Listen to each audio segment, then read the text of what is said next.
Hi friends, కొంచెం late అయింది video upload చేసేసరికి, కానీ ఫుల్ వీడియోతో మన ఛానల్లో అప్లోడ్ చేశాను. ఎవరికైనా ఇంట్రెస్ట్ ఉంటే చూడండి. అలానే ఫస్ట్ టైం చూసినట్లయితే సబ్స్క్రైబ్ చేయండి, లైక్ చేయండి, కామెంట్ చేయండి, షేర్ చేయండి. ముందుకైతే అన్ని కావాల్సిన ఇంగ్రీడియంట్స్ అన్నీ తీసుకున్నాను. ఆనియన్స్, అలాంటి టమాటోస్, కరివేపాకు, ఇంకా కొత్తిమీర, బెండకాయ, కొంచెం మసాలా, మన హోమ్ మేడ్ మసాలా అనమాట.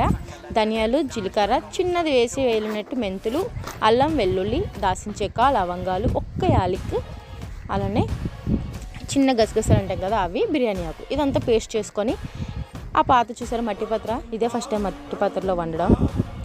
నాకు చిన్న డౌట్, మట్టి పాత్రలో ఆయిల్ వేస్తే పీచెస్లా, ఎవరికైనా తెలిసి నాకు కామెంట్ చేసి చెప్పండి.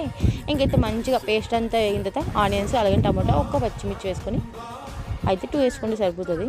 ఇంకా అయిన తర్వాత కొంచెం మగ్గిన తర్వాత చింతపండు గుజ్జు ఉంటుంది కదా, అది నానబెట్టుకుని వాటర్ వేసుకొని కొంచెం దగ్గరికి అయిన తర్వాత చిన్న పసుపు, కారం, ఉప్పు వేసుకొని కొంచెం మరిగిన తర్వాత రెడీగా కడిగి పెట్టుకొని ఉన్న చేపలు వేసుకొని మంచి మంచి పులుసు. తెలుసా, ఎవరైనా ట్రై చేయండి, చాలా అంటే చాలా బాగుంటుంది.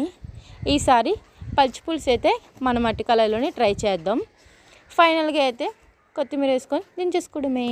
మీరు కూడా ట్రై చేసి ఎలాగుందో నాకు కామెంట్ చేసి చెప్పండి. Bye bye.